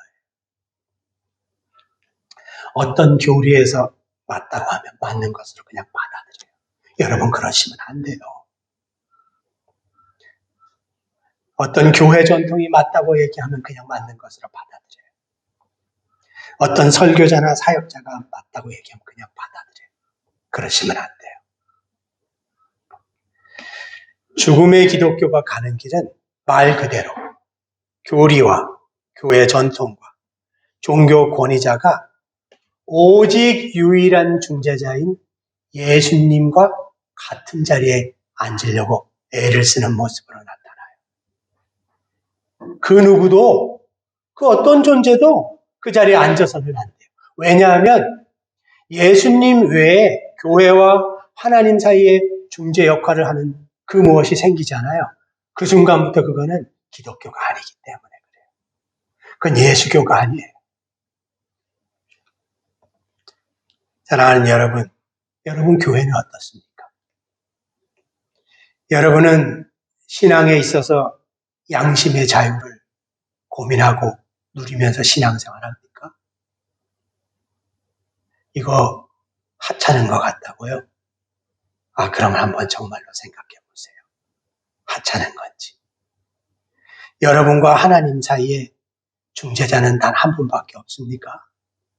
예수님, 성령님 한 분밖에 없습니까? 그럼 말씀을 강론하고 가르치고 교회에서 사역하는 그런 분들은 도대체 뭐예요? 그런 분들은 말 그대로 조력자예요. 성령의 조력자예요. 옆에서 돕는 분들이에요. 옆에서 돕는 분들.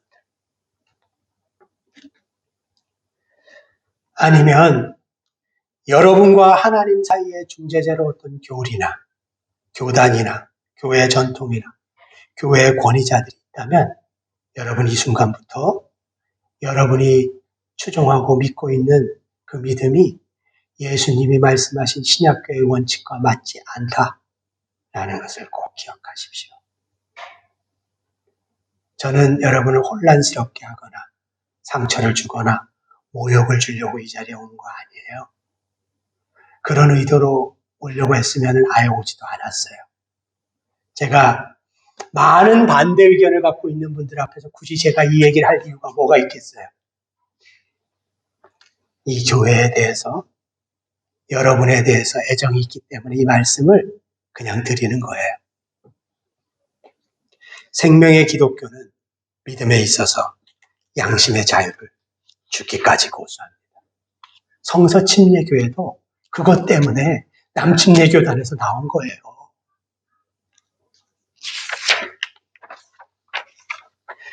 여러분과 하나님 사이에는 중재자로서는 오직 예수님밖에 없어요.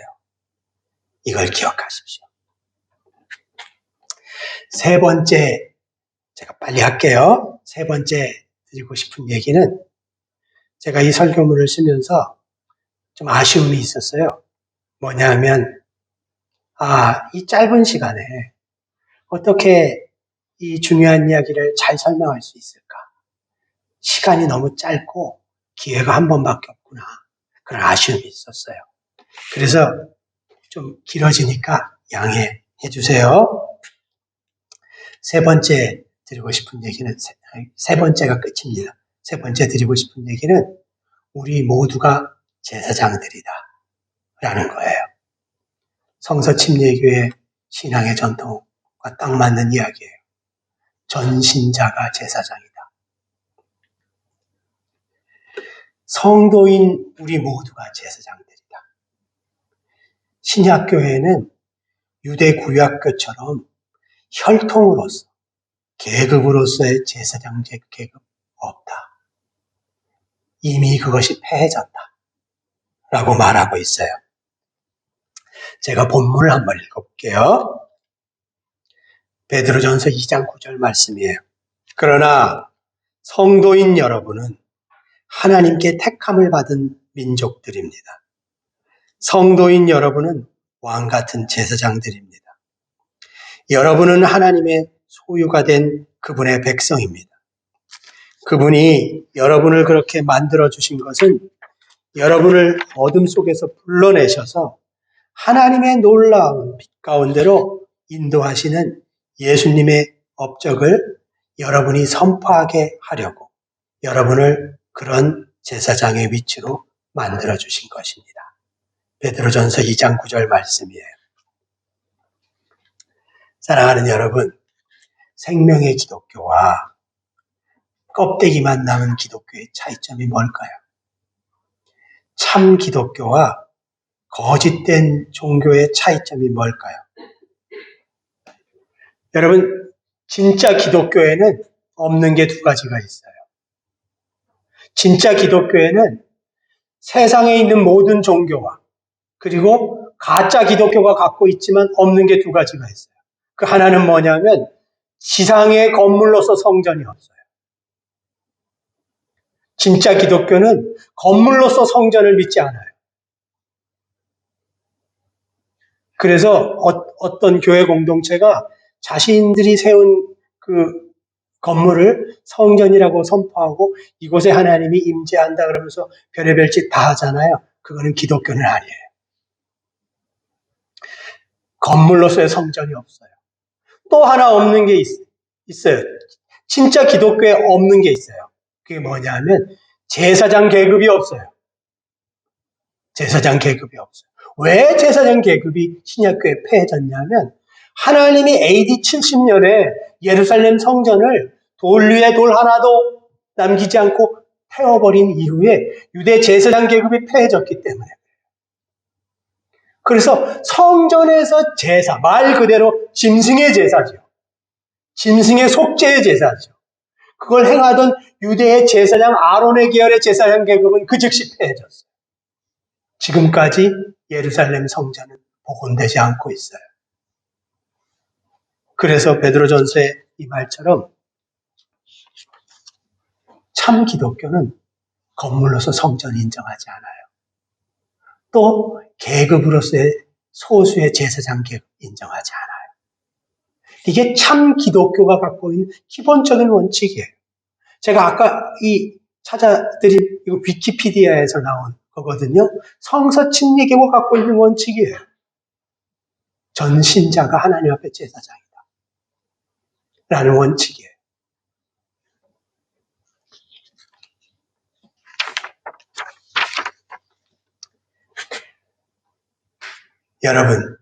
여러분이 곧 하나님의 성전입니다. 하나님의 성령이 여러분 가운데 계시다는 것을 모릅니까? 누구든지 하나님의 성전을 더럽히면 하나님께서 그 사람을 멸하실 것입니다. 하나님의 성전은 거룩하기 때문입니다. 여러분이 곧 하나님의 성전입니다. 고린도전서 3장 16절 17절 말씀이에요. 그래서 여러분, 생명의 기독교는 성령 받은 모든 성도가 하나님의 집의 제사장이다 라고 선언했어요. 이미 선언했어요. 그래서 그 성도들은 각자 은사 받은 대로 협력해서 주님의 교회를 섬기는 제사장들이에요. 사역자가 따로 있고 비사역자가 따로 있는 것이 신약교회의 원칙이 아니에요.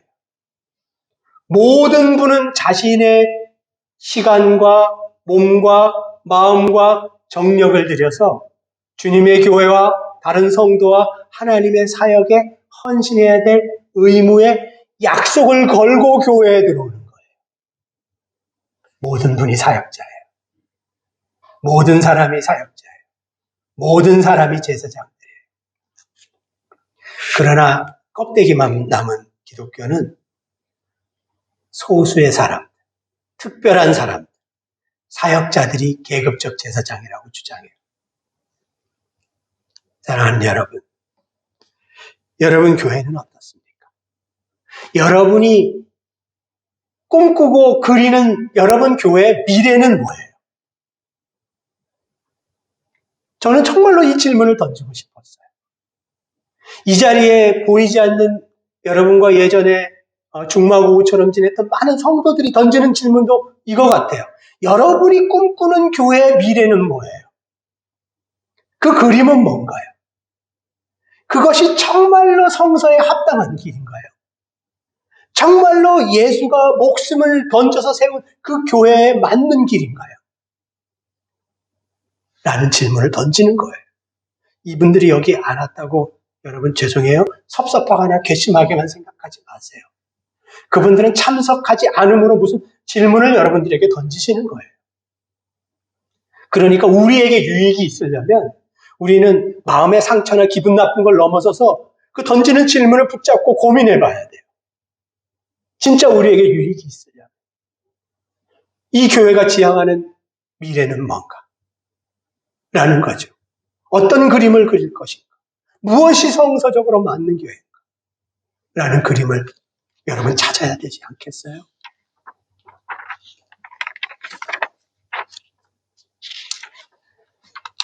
사랑하는 여러분, 지금까지 제 이야기를 들으면서 무슨 생각이 드셨어요?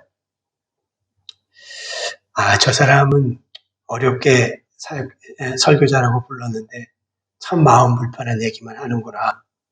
심지어 무례한 얘기까지 하는구나. 이렇게 생각하실 수도 있을 것 같아요.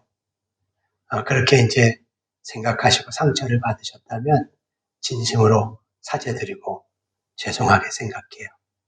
그런 의도는 없었어요. 저는 아까 말씀도 드렸잖아요. 제가 99% 저의 의견에 동의하지 않는 분들이 앉아 계신 자리에서 이 이야기를 하려고 몇 주 준비해서 온다는 것 자체가 어떤 면에서 보면 이 교회와 여러분에 대한 사랑의 표현이에요. 그렇게 받아주셨으면 좋겠어요. 여러분 생명의 기독교 그 원칙을 따라가다 보면 점점 더 종교적인 예식, 종교적인 껍데기, 종교적인 전통이 우리가 생각하는 것처럼 그렇게 중요하지 않구나 라는 걸 깨닫게 돼요.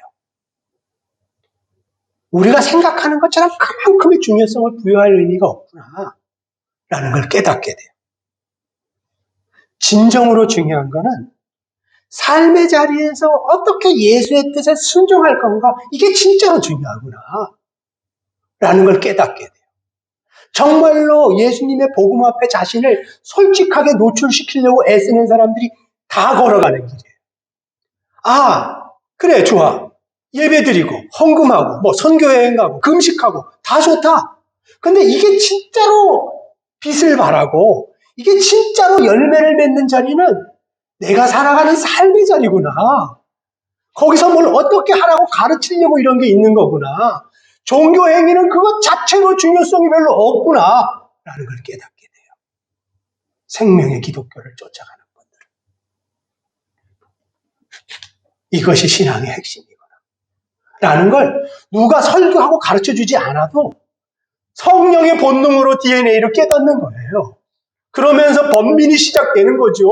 왜냐하면 교회 가면 종교적인 행위가 더 중요하다고 가르치는데, 그게 훨씬 중요하다고 가르치는데, 내 마음속엔 아니야. 여기서 거짓말 하느냐 안 하느냐가 신앙 고백보다 더 중요해.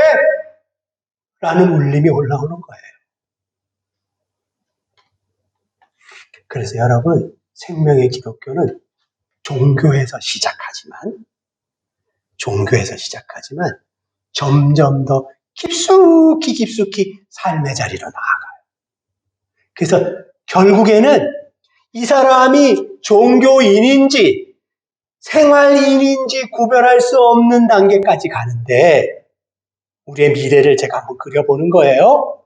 이 사람은 삶의 자리에서 하나님의 예수님의 제자이자 그리스도인이자 생활인이자 순종하는, 자기를 부인하고 자기 십자가를 지는 사람으로 살아가는 거예요. 그래서 여러분, 신앙생활하는 여러분 따로 있고 삶의 자리에서 살아가는 여러분 따로 있다고 생각하시잖아요. 그리고 하나님이 이걸 그냥 그래 인간이 연약하니까 받아주시는 거지 뭐 이렇게 생각하시잖아요. 이건 기독교 아니에요. 제가 이렇게 단정적으로 얘기 죄송해요. 이건 기독교 아니에요. 기독교는 이게 기독교예요. 복음과 일치하는 삶. 이게 기독교예요. 이게 진짜 예수교예요. 그러니까 여러분이 꿈꾸는 교회는 뭐예요? 여러분이 꿈꾸는 교회. 이 교회가 꿈꾸는 미래는 뭐예요? 종교적인 형식과 경건성을 강조해서 종교적으로 흥왕한 길, 이걸 미래로 꿈꾸세요? 아니면 그것을 출발점으로 해서 인생이 변하고 인격이 변하고 삶이 변하고, 그래서 사람들이 삶의 자리에서 저 사람 진짜로 예수쟁이네 라는 이런 자리를 꿈꾸시는 거예요. 뭐 때문에 이 자리에 모여서 이 추운 날 예배를 우리가 드려야 돼요.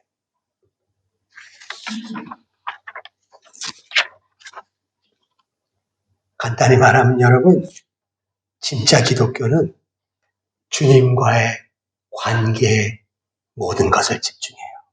관계 있잖아요. 주님과의 관계 안에 거하고 주님과의 관계를 누리고 주님과의 관계를 돈독하게 하고, 그런데 모든 정력과 관심과 힘을 집중해요.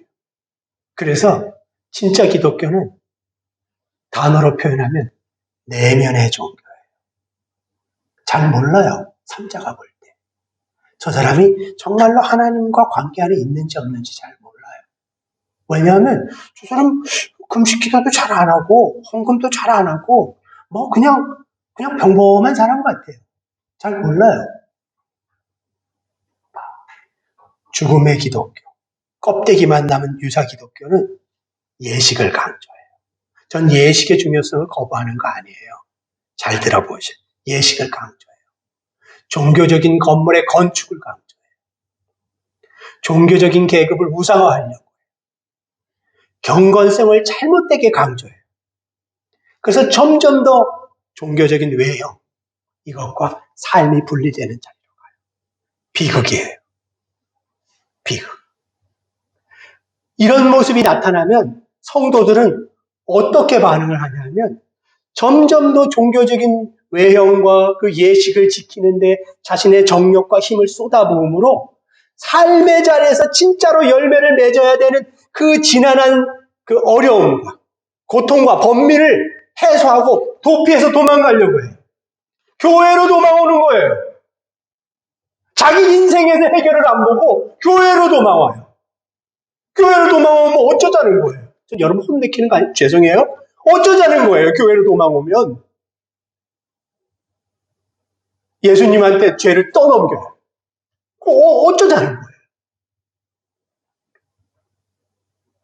여러분, 생명의 기독교, 껍데기만 남은 죽음의 기독교, 이 둘 중에 하나의 길을 아마도 여러분 공동체는 걸어가게 될 거예요. 무엇을 선택하실지, 어떤 길을 가실지는 여러분에게 달려있어요. 그러나 저는 진심으로 애정을 갖고 여러분에게 부탁드리고 싶어요. 예수님이 말씀하신 신약교회가 기반한 참 예수교, 이 교회가 그렇게 됐으면 좋겠어요. 왜냐하면 저는 여기서 거듭났기 때문에 그래요. 여기서 성장했어요. 이 교회에 대한 말할 수 없는 애정을 갖고 있어요. 이 교회는 눈물과 기쁨과 땀과 실패와 열매를 다 저에게 줬어요. 말할 수 없는 애정이 있어요. 전 여러분 교회가 잘 됐으면 좋겠어요. 근데 인간적인 의미에서가 아니고 말씀하신 바대로 성서가 가르치는 원칙에 입각해서 성서의 뜻에 맞게 예수의 뜻에 순종하는, 세상이 뭐라고 손가락질하는 예수의 뜻에 순종하는 그런 교회가 됐으면 좋겠어요. 여러분, 수많은 종교학자들이 교회사적으로 통계를 낸 적이 있어요. 한 종교가 폐망하기 전에 나타내는 징후가 있다고 해요. 한 종교, 어떤 종교든 종교가 폐망하기 전에 보여주는 징후가 있다고 해요. 그 징후가 두 가지가 있어요. 하나는 이 지상에 수많은 신전을 짓는 거예요. 수많은 성전을 짓는 거예요. 그리고 그 성전을 짓는데 수많은 교회의 자원들을 허비하는 거예요. 더욱더 크고 웅장하게 만드는 이런 모습이 나타난다고 해요. 또 하나는 그 세워진 수많은 신전, 성전에 봉사하기 위해서 소위 전문적인 제사장 계급이 점점 더 늘어난다는 거예요. 그 사람들의 수가 폭증한다는 거예요. 그러다가 풍선이 터지듯이 한꺼번에 폭망한다라는 것이 종교학자들이 종교를 살펴볼 때 망하는 종교의 징후로 정리한 것 두 가지예요. 여러분, 여러분이 섬기는 이 교회 생명의 기독교 맞습니까? 아니면 껍데기만 남은 기독교, 유사 기독교입니까? 우리가 빠지는 오해 중에 하나가 있는 것 같아요.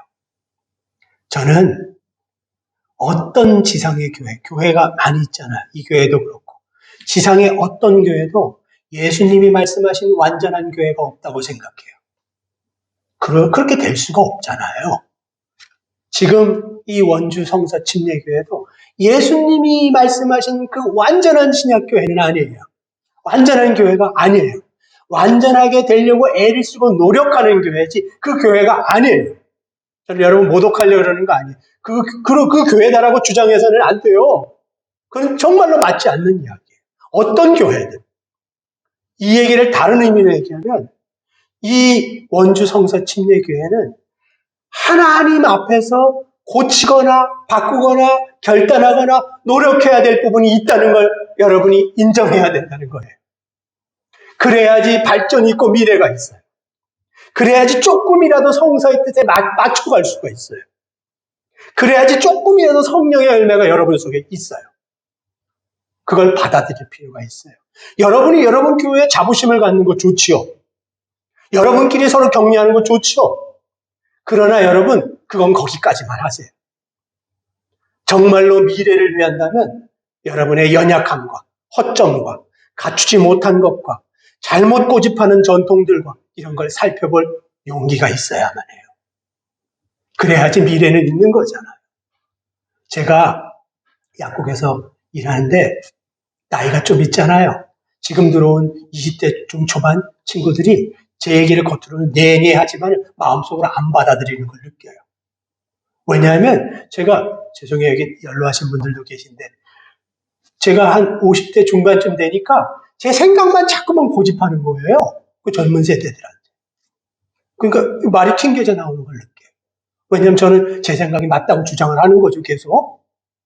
그래서 얼마 전에 어떤 젊은 친구가 저한테 이런 얘기 한 적이 있어요. 사장님, 말씀하시는 게 옳고 생각해 볼 용의도 있는데, 그런데 그게 이렇게 잘못됐다는 생각 한번 해보세요. 그러면 더 유익이 있을 거예요. 저는 그때 진짜 말 그대로 뒤통수 한 대 맞은 느낌이 들었어요. 여러분, 오늘 이 몇 가지 성서 본문이 우리에게 생각하고 가르치고 던져준 그 질문이 뭐예요? 간단히 그것만 요약하고 끝내겠습니다. 첫 번째, 삶과 일치하는 신앙 고백만이 진짜다. 두 번째는 신앙에 있어서 양심의 자유를 기억하라. 세 번째는 거듭난 성도 모두가 신약교회 제사장들이다.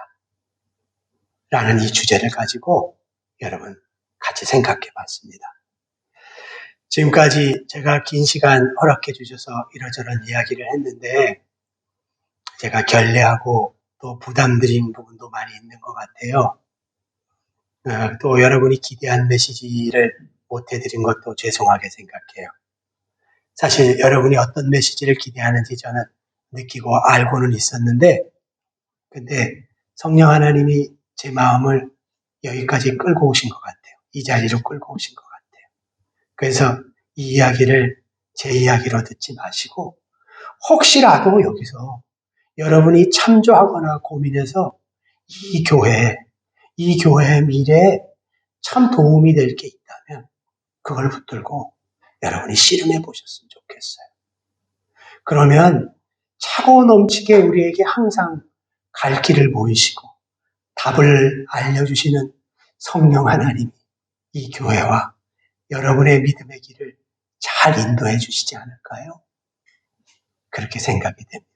감사합니다.